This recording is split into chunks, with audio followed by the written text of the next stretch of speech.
Hello friends, welcome back to Mansi study channel. दोस्तों, आज है 19 अप्रैल 2024 और 19 अप्रैल 2024 से रिलेटेड करंट अफेयर्स के जितने भी क्वेश्चन बन सकते हैं आज की क्लास में सारे क्वेश्चन को कवर करेंगे और हर क्वेश्चन से रिलेटेड इंपॉर्टेंट पॉइंट भी मैं आपको बताऊंगी। तो आप लोग पूरा क्लास बहुत ध्यान से देखिएगा। और दोस्तों, ये क्लास आपकी मॉर्निंग सुबह 7 AM पे डेली लाइव आती है। आप सभी लोग सुबह 7 बजे इस क्लास के लिए तैयार रहा करिए। इससे आपकी तैयारी करंट अफेयर्स में बेहतर होने वाली है और आगे आने वाले सभी एग्जाम में आप लोग करंट अफेयर्स से रिलेटेड जितने भी टाइप के क्वेश्चन एग्जाम हॉल में पूछे जाते हैं, आप उन सभी टाइप के क्वेश्चन का आंसर बहुत इजीली दे पाएंगे। तो चलिए आगे बढ़ते हैं और आज का पहला क्वेश्चन देखते हैं। आज का पहला क्वेश्चन लिखा है, भारत सरकार ने अप्रैल 2024 में किस देश को 35 एम्बुलेंस और 66 स्कूल बसें उपहार में दी हैं? The India government gifted 35 ambulances and 66 school buses to which country in April 2024? First option है श्रीलंका, सेकेंड ऑप्शन है नेपाल, थर्ड ऑप्शन है भूटान, फोर्थ ऑप्शन है पाकिस्तान।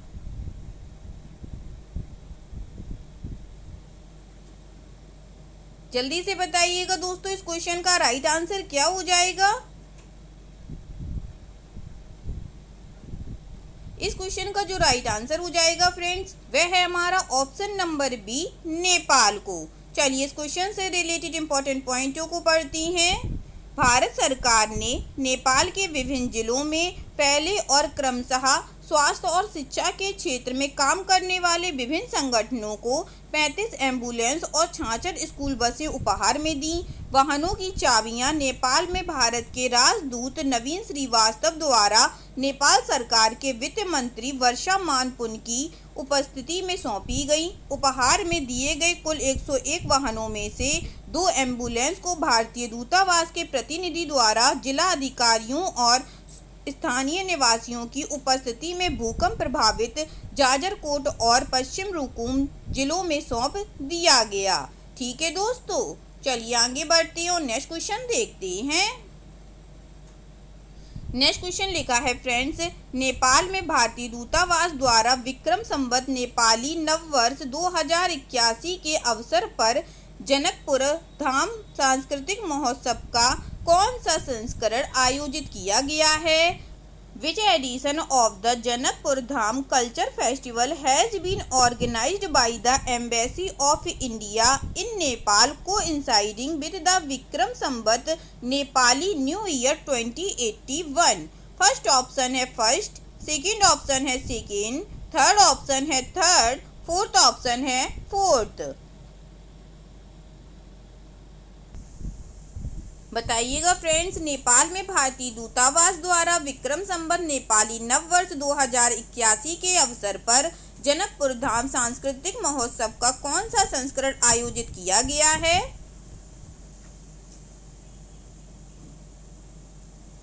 इस क्वेश्चन का जो राइट आंसर हो जाएगा फ्रेंड्स, वह है हमारा ऑप्शन नंबर बी, सेकेंड। चलिए इस क्वेश्चन से रिलेटेड इंपॉर्टेंट पॉइंटों को पढ़ती हैं। जनकपुर धाम सांस्कृतिक महोत्सव का दूसरा संस्करण नेपाल में भारतीय दूतावास द्वारा विक्रम संवत नेपाली नववर्ष 2081 के अवसर पर आयोजित किया गया था। यह उत्सव जनकपुर में महेंद्र नारायण निधि मिथिला सांस्कृतिक केंद्र में आयोजित किया गया था और इसमें 2 सत्र शामिल थे। महोत्सव के पहले सत्र का उद्घाटन मुख्य अतिथि के रूप में मध्य प्रांत के मुख्यमंत्री सरोज कुमार यादव ने किया। ठीक है दोस्तों, चलिए आगे बढ़ते हैं और नेक्स्ट क्वेश्चन देखते हैं।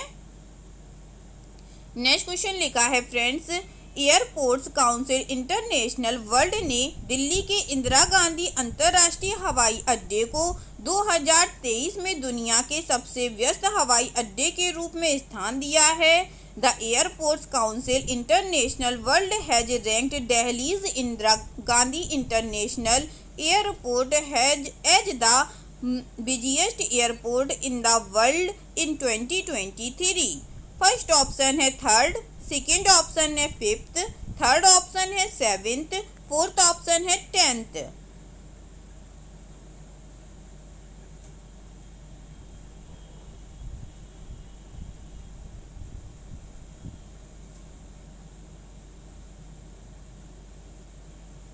बताइएगा फ्रेंड्स इस क्वेश्चन का राइट आंसर।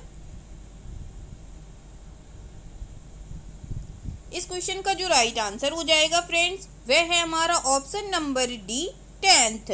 चलिए इस क्वेश्चन से रिलेटेड इंपॉर्टेंट पॉइंटों को पढ़ते हैं। एयरपोर्ट काउंसिल इंटरनेशनल वर्ल्ड एक वैश्विक संगठन जो हवाई अड्डे के मानकों को मापता है और उनका मूल्यांकन करता है। इन्होंने 2023 में दिल्ली के इंदिरा गांधी अंतर्राष्ट्रीय हवाई अड्डे को दुनिया के 10वें सबसे व्यस्त हवाई अड्डे के रूप में स्थान दिया। कोरोना वायरस महामारी से पहले IGI हवाई अड्डा 2022 में 9वें और 2021 में 13वें और 2019 में 17वें सबसे व्यस्त हवाई अड्डे के रूप में था। ठीक है दोस्तों, चलिए आगे बढ़ते हैं और नेक्स्ट क्वेश्चन देखते हैं। नेक्स्ट क्वेश्चन लिखा है फ्रेंड्स, वाणिज्य मंत्रालय के आंकड़ों के अनुसार मार्च 2024 में भारत की थोक मूल्य सूचकांक आधारित मुद्रास्फीति क्या है?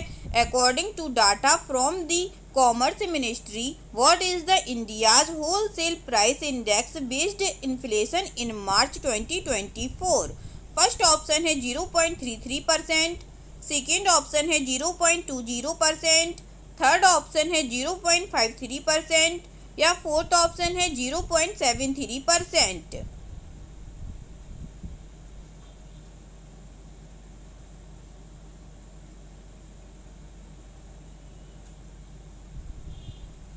बताइएगा फ्रेंड्स, वाणिज्य मंत्रालय के आंकड़ों के अनुसार मार्च 2024 में भारत की थोक मूल्य सूचकांक आधारित मुद्रास्फीति क्या है?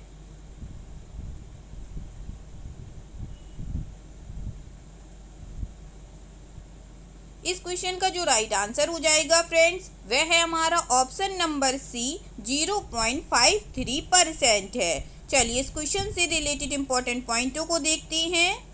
वाणिज्यिक मंत्रालय के आंकड़ों के अनुसार भारत की थोक मूल्य सूचकांक आधारित मुद्रास्फीति मार्च में वार्षिक आधार पर बढ़कर 0.53% हो गई, जो 3 महीने में इसका उच्चतम स्तर है, जबकि फरवरी में यह 0.20% थी। यह मुद्रास्फीति मुख्य रूप से खाद्य वस्तुओं, बिजली, कच्चे पेट्रोलियम और प्राकृतिक गैस, मशीनरी और उपकरण और अन्य विनिर्माण क्षेत्रों में बड़ी कीमतों के कारण थी। पिछले हफ्ते भारत की खुदरा मुद्रास्फीति के आंकड़े जारी किए गए थे, जिससे पता चला था कि मार्च में यह सालाना आधार पर घटकर 4.85% हो गई, जो पिछले महीने में 5.09% थी। ठीक है दोस्तों, चलिए आगे बढ़ते हैं और नेक्स्ट क्वेश्चन देखते हैं। नेक्स्ट क्वेश्चन लिखा है फ्रेंड्स, स्पेस इंडिया का ब्रांड एम्बेसडर किसे नियुक्त किया गया है? Who has been appointed as the brand ambassador of Space India? First option है संजना सांगी को, सेकेंड ऑप्शन है आमिर खान को, थर्ड ऑप्शन है राजकुमार राव को, फोर्थ ऑप्शन है विकी कौशल को।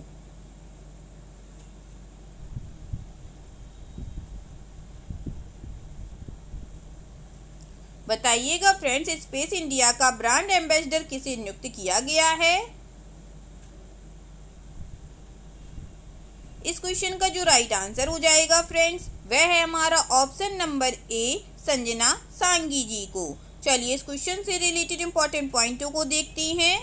संजना सांगी को स्पेस इंडिया का ब्रांड एम्बेसडर नियुक्त किया गया है। संजना सांगी एक उभरती हुई युवा बॉलीवुड स्टार और UNDP यूथ चैंपियन है। सामाजिक सक्रियता और शिक्षा की वकालत के प्रति उनकी प्रतिबद्धता उन्हें स्पेस इंडिया और स्पेस आर्केड में इस भूमिका के लिए आदर्श बनाती है। स्पेस इंडिया इसरो का पंजीकृत स्पेस ट्यूटर है, जो स्कूलों के लिए अपने शिक्षा और आउटरीच कार्यक्रमों के माध्यम से प्रभाव पैदा कर रहा है, जिसमें इसरो और नासा के साथ नागरिक विज्ञान परियोजनाओं के लिए राष्ट्रीय और अंतर्राष्ट्रीय प्रतियोगिताओं में छात्रों की भागीदारी शामिल है। ठीक है दोस्तों, चलिए आगे बढ़ते हैं और नेक्स्ट क्वेश्चन देखते हैं। नेक्स्ट क्वेश्चन लिखा है फ्रेंड्स, डाक विभाग के सचिव के रूप में किसे नियुक्त किया गया है? Who has been appointed as the Secretary of Department of Posts? First option है अंशिका सिंह को, सेकेंड ऑप्शन है मौसमी चक्रवर्ती को, थर्ड ऑप्शन है वंदिता कौल को, फोर्थ ऑप्शन है जोइता गुप्ता को।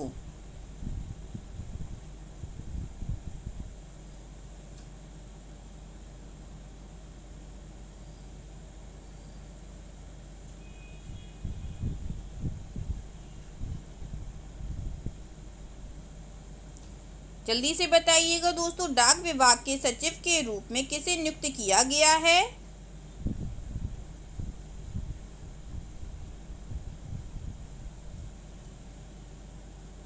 इस क्वेश्चन का जो राइट आंसर हो जाएगा फ्रेंड्स, वह है हमारा option number C, Vandita Kaul ji को। चलिए इस क्वेश्चन से रिलेटेड इंपॉर्टेंट पॉइंटों को पढ़ते हैं। वरिष्ठ नौकरशाह वंदिता कौल को डाक विभाग का सचिव नियुक्त किया गया है। वह विनीत पांडे की सेवानिवृत्ति पर उनका स्थान लेंगी। 1989 बैच के भारतीय डाक सेवा अधिकारी कौल वर्तमान में डाक सेवा बोर्ड के सदस्य, बैंकिंग और प्रत्यक्ष लाभ हस्तांतरण के रूप में कार्यरत हैं। ठीक है दोस्तों, चलिए आगे बढ़ते हैं और नेक्स्ट क्वेश्चन देखते हैं।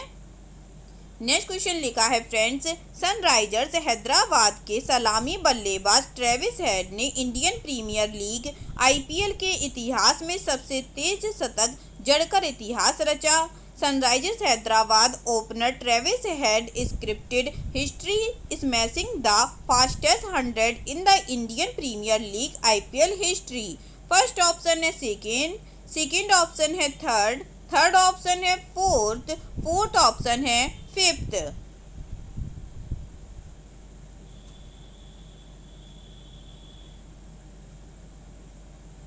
जल्दी से बताइएगा दोस्तों, इस क्वेश्चन का राइट आंसर क्या हो जाएगा? इस क्वेश्चन का जो राइट आंसर हो जाएगा फ्रेंड्स, वह है हमारा ऑप्शन नंबर सी, फोर्थ। चलिए इस क्वेश्चन से रिलेटेड इंपॉर्टेंट पॉइंटों को पढ़ते हैं। सनराइजर्स हैदराबाद के सलामी बल्लेबाज ट्रेविस हेड ने इंडियन प्रीमियर लीग IPL के इतिहास में चौथा सबसे तेज शतक जड़कर इतिहास रच दिया। चिन्नास्वामी स्टेडियम में रॉयल चैलेंजर्स बेंगलोर के खिलाफ बल्लेबाजी करते हुए ऑस्ट्रेलियाई बल्लेबाज ने कैश रिच लीग में पहला शतक बनाया और 2008 में MI के खिलाफ एडम गिलक्रिस्ट के 42 गेंदों में बनाए शतक को पीछे छोड़ दिया। ठीक है दोस्तों, चलिए आगे बढ़ते हैं और नेक्स्ट क्वेश्चन देखते हैं। नेक्स्ट क्वेश्चन लिखा है फ्रेंड्स, स्टेफानोस सितसिपास ने कैस्टररूड को 6-1, 6-4 से हराकर 4 साल में तीसरी बार clay court Monte Carlo Masters जीता। वह किस देश से हैं? Stefanos Tsitsipas swept aside Casper Ruud 6-1, 6-4 to win the clay court Monte Carlo Masters for the third time in 4 years. He is from which country? First option है France, second option है Italy, third option है UK, fourth option है Greece.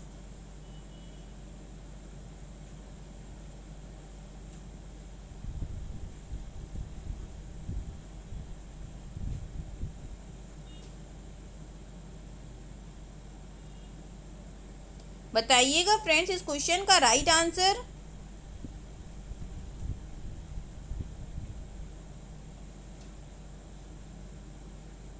इस question का जो right answer हो जाएगा friends, वह है हमारा ऑप्शन नंबर डी, ग्रीस के हैं ये। चलिए इस क्वेश्चन से रिलेटेड इंपॉर्टेंट पॉइंटों को पढ़ती हैं। ग्रीस के स्टेफानोस सितसिपास ने कैस्पररूड को 6-1, 6-4 से हराकर 4 साल के तीसरे बार clay court Monte Carlo Masters जीता है। 12वीं रैंक वाले ग्रीक जो शीर्ष 10 में लौटेंगे। इन्होंने 2021 और 2022 में रियासत का खिताब भी जीता। वह राफेल नडाल और बियोन बॉर्ग, थॉमस मस्टर और इली नास्तासे के साथ 3 या अधिक मोंटे कार्लो खिताब जीतने वाले 5वें व्यक्ति हैं जिन्होंने 3-3 खिताब जीते हैं। ठीक है दोस्तों, चलिए आगे बढ़ते हैं और नेक्स्ट क्वेश्चन देखते हैं। नेक्स्ट क्वेश्चन लिखा है फ्रेंड्स, दीपेंद्र सिंह एरी अल अमराट में T20 अंतर्राष्ट्रीय मैचों में 1 ओवर में 6 छक्के लगाने वाले तीसरे बल्लेबाज बने। वह किस टीम के लिए क्रिकेट खेलते हैं?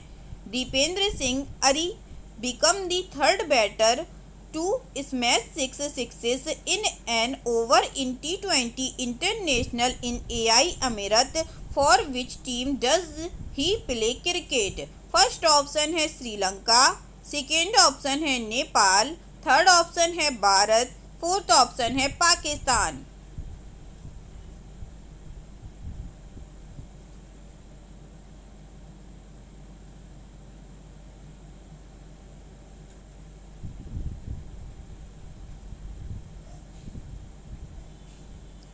बताइएगा फ्रेंड्स। दीपेंद्र सिंह एरी अल अमरात में T20 अंतर्राष्ट्रीय मैच में एक ओवर में 6 छक्के लगाने वाले तीसरे बल्लेबाज बने हैं। वह किस टीम के लिए क्रिकेट खेलते हैं? इस क्वेश्चन का जो राइट आंसर हो जाएगा दोस्तों, वह है हमारा ऑप्शन नंबर बी, नेपाल देश से। चलिए इस क्वेश्चन से रिलेटेड इंपॉर्टेंट पॉइंटों को देखते हैं। नेपाल के धुरंधर दीपेंद्र सिंह एरी अल अमरात में T20 अंतर्राष्ट्रीय मैच में एक ओवर में 6 छक्के लगाने वाले तीसरे बल्लेबाज बन गए। एरी ने अल अमीरात में चल रहे ACC men's premier cup T20 international match के दौरान मेजबान कतर के खिलाफ यह उपलब्धि हासिल की। इस प्रकार एरी एक ओवर में 6 छक्के लगाने वाले बल्लेबाज के रूप में युवराज सिंह T20 विश्व कप 2007 के दौरान स्टुअर्ट ब्रॉड के खिलाफ और किरण पोलार्ड 2021 में श्रीलंका के अंकिला धनंजय के खिलाफ की एक विशिष्ट कंपनी में शामिल हो गए। ठीक है दोस्तों, चलिए आगे बढ़ते हैं और आज का लास्ट क्वेश्चन देखते हैं। आज का लास्ट क्वेश्चन लिखा है फ्रेंड्स, भारत की 23 वर्षीय पहलवान राधिका ने किर्गिस्तान के बिश्केक में एशियाई कुश्ती चैंपियनशिप 2024 में महिला वर्ग में रजत पदक जीता है। India's 23rd year old wrestler Radhika has won the silver medal in the women's category at the Asian Wrestling Championship 2024 in Bishkek Kyrgyzstan. First option है 48 kg, सेकेंड ऑप्शन है 58 kg, थर्ड ऑप्शन है 68 kg या fourth option है 70 kg। जल्दी से बताइएगा friends, इस question का राइट आंसर क्या हो जाएगा। इस क्वेश्चन का जो राइट आंसर हो जाएगा दोस्तों, वह है हमारा ऑप्शन नंबर सी, 68 kg। चलिए इस क्वेश्चन से रिलेटेड इंपॉर्टेंट पॉइंटों को पढ़ते हैं। भारत की 23 वर्षीय पहलवान राधिका ने किर्गिस्तान के बिश्केक में एशियाई कुश्ती चैंपियनशिप 2024 में महिलाओं के 68 किलोग्राम वर्ग में रजत पदक जीता है।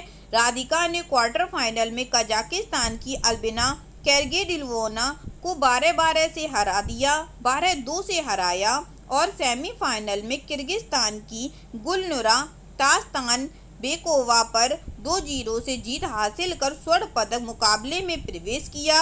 महिलाओं के 50 किलोग्राम भार वर्ग में शिवानी पवार ने भी कांस्य पदक जीता है। ठीक है दोस्तों, आई होप आज के सभी क्वेश्चन आप लोगों को बहुत अच्छे लगे होंगे फ्रेंड्स, और सभी क्वेश्चन से रिलेटेड इंपॉर्टेंट पॉइंट्स भी आप लोगों को बहुत अच्छे से समझ में आए होंगे। अगर क्लास अच्छी लगी और सारे पॉइंटों को आप लोगों ने अच्छे से समझा हो तो प्लीज़ इस क्लास को लाइक कीजिएगा, शेयर कीजिएगा और आपके अपने चैनल मानसी स्टडी चैनल को सब्सक्राइब कीजिएगा। थैंक यू सो मच दोस्तों।